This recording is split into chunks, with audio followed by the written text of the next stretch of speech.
Hey, what's up? My name is Rose and welcome back to my YouTube channel.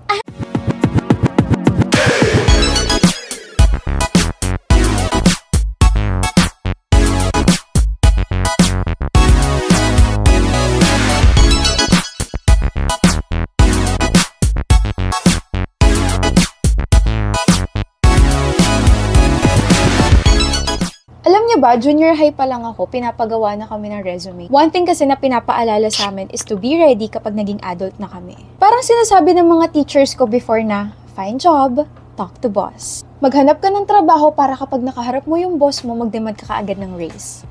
Charot lang. Tama ba yun? It has been a struggle to create a resume. Like, I don't know where to get the perfect template. I don't know what details to put. Like, ilalagay ko ba na nagkaroon ako ng medal sa track and field ng junior high ako? Isasama ko ba na pwede ako maging inspiration ng mga katrabaho ko kasi maganda ako? Siyempre hindi. But Boss Job is here to help us. You just have to download the app, lagay ka lang ng information, tapos viola! May resume ka na. O, wala ka pang trabaho, huwag kang excited. Baka naman kasi pagkalagay mo ng information, mag-practice ka kaagad. Hello workmates, mate of work, and the seatmates who will work with my mates. My name is Rose, your newly hired employee na maganda na, mabilis pang tumakbo. Yo! Kayo ba yun? Kayo ba yung mga bagong katrabaho? Ito ba yan? Kala ko naman kasi tropa-tropa tayo rito. Boss, ikaw muna. Itaasan mo agad yung sweldo ko. So, good morning everyone. Bagong employee ako rito sa company na to. Kailangan ko pa ba kayong kilalanin? Dami niya eh. Tawagin ko na lang yung ganito. 1, 2, 3, 4, 5, 6. So, 1, pagtimpla mo ako ng kape. 2, bilang mo ako ng pagkain. 3, malis ka sa harap ko. Sino ako? Ako lang naman to. Yung anak ng boss ninyo.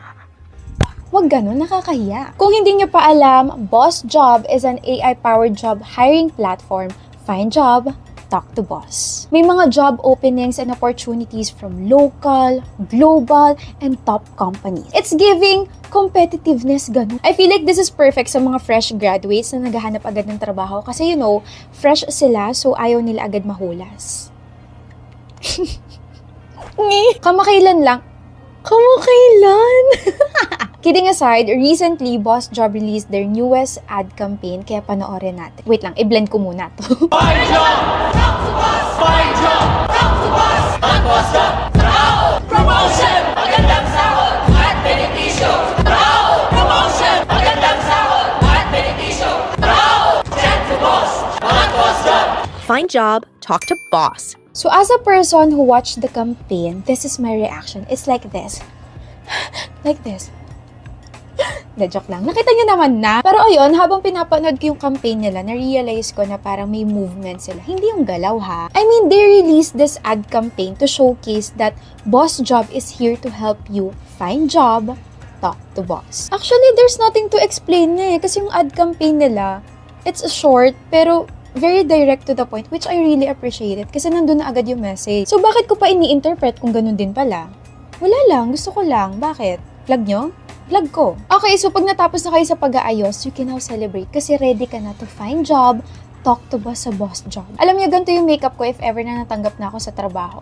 Very subtle lang, pero pakak na pakak yung blush. Kasi syempre, gusto ko ipakita sa boss ko na kahit wala man lang akong maipagmalaki na sobra sa resume ko, kaya ko namang ipalandakan yung blush kong lavar na lavar. Yung tipong pagkakita niya sa akin, kaya niya na agad ako i-display sa harap ng office kasi may blush blindness ako. Tapos gusto ko ganito yung outfit ko. Gusto ko kasi naka-dress ako kasi dress to impress. So, mai-impress sa akin yung boss ko. Tapos malalove at first sight na siya sa akin. Hindi na niya ako pagtatrabahuhin kasi in love na siya sa akin. Tapos bibigyan niya pa ako ng kape. Tapos biglang dadating yung parents niya. Malalaman nila na yung anak nila may gusto sa akin. So, ang gagawin nila, o-offera nila ako. Pero hindi pera. Kung hindi bagong trabaho na nahanap nila for me sa Boss Job.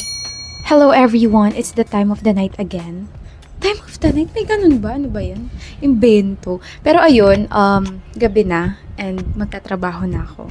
Mostly talaga pag gabi, doon ako nagiging productive. Tapos hapon, doon ako nagpapahinga. Tapos umaga, tulog ako.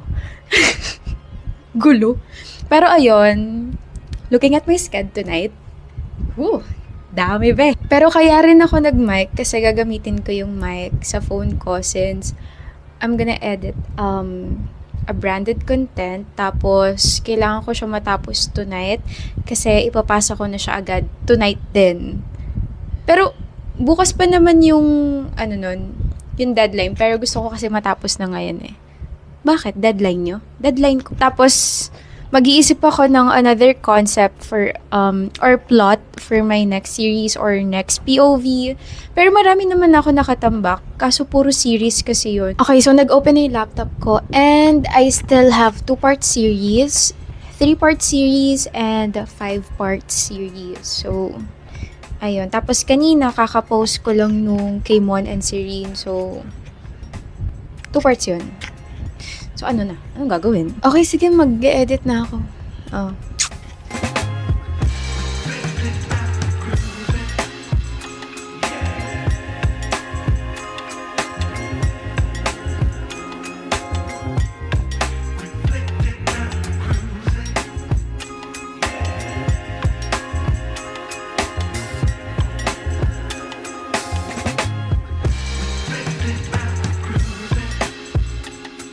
Okay, so before ako matulog or before ako humiga, I'm just gonna share something. Recently kasi, nag-start na ulit ako mag-organize ng schedule ko or I don't know if thoughts tawag doon. Pero ayun, kasi mostly, ino-organize ko yung schedule ko sa laptop lang or sa phone. And sabi ko, parang hindi na to enough kasi sa sobrang dami ko nang ginagawa. So, I have this board na ngayon. I think 1 week ko na siyang ginagamit. And mas nakakatulong siya para sa akin. Like, nasa wall siya nakalagay. Tapos nakikita ko yung mga ginagawa ko or mga kailangan kong gawin. Tapos, ayun, mas nakakatulong siya. Mas nakakatulong siya sa akin na makumpleto ko yung schedule ko. So, ayun, yung board ko rito, may whiteboard na may something nag-green pa dito na you can stick your pins or sticky notes. So, 2-in-1 siya. Ganon. Tapos, doon sa whiteboard, I have this whiteboard markers na iba-iba yung kulay. Tapos, may regular whiteboard marker ako here. Tapos, wala, ang saya lang. Kasi, pag may nakukumpleto ako, tamang bura na lang ako, ganyan. Or di kaya, pag may nadadagdag na sked sa araw na yun, sulat lang ako. Tapos, pag nakikita ko siya, ay, shocks, may hindi pa pala ako natatapos. Tapos, gagawin ko na siya. So, nakakatulong siya sa akin na naiwasan kong mag-cram or mag-procrastinate, something like that. Tapos, iwas delay na rin kasi sa sobrang dami kong ginagawa, nakakaloka. Minsan, nakakalimutan ko na yung iba. So, ayun. Wala lang, share ko lang. It's just nice to have, small thoughts. Share ko lang talaga, oo. Tapos ngayon, naayusin ko na ulit yung schedule ko for later. Kasi ano na ngayon? Anong date ngayon? 13 na. Wait. So, iniisip ko kung ano pa yung pwede kong gawin today or later pala. Pero, as of now, I have 4. Like, mostly related siya sa scenarios and branded contents and editing. So, titignan natin kung madadagdagan yun later. But anyway, tapos na ako. Good night. Peace out. So, hello everyone. Ay, naka-character version na ako kasi I'm going to start filming na may standalone scenario. Ayan, maraming characters. Inuna ko yung mga girls kasi isa lang naman yung guy. And yung characters ko, may nanay, may teacher, and the rest are students. Tapos, di ba naglista ako kagabi ng mga gagawin ko for today? Yung 4, sumobra siya, be. Oo. Ang dami. Ang dami kong gagawin. Ang dami kong tatapusin later. And hindi ako agad nakapagtrabaho kanina kasi umalis kami.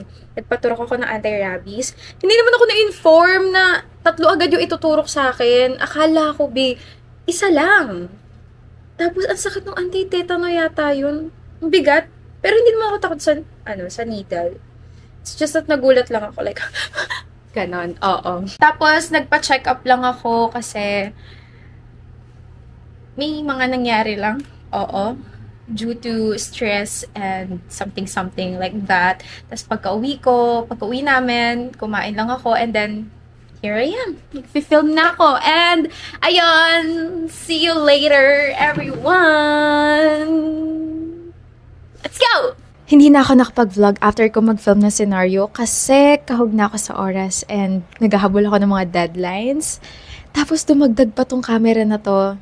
Like, nalobat siya, be. So, wala na ako na film, wala na ako na vlog na iba pa. Tapos every time na may natatapos akong sked, nadadagdagan siya ng bago. Hindi naman ako nagre-reklamo.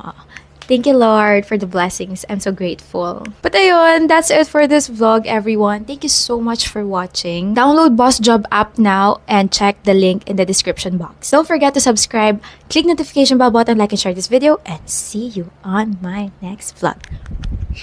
Bye! Bye!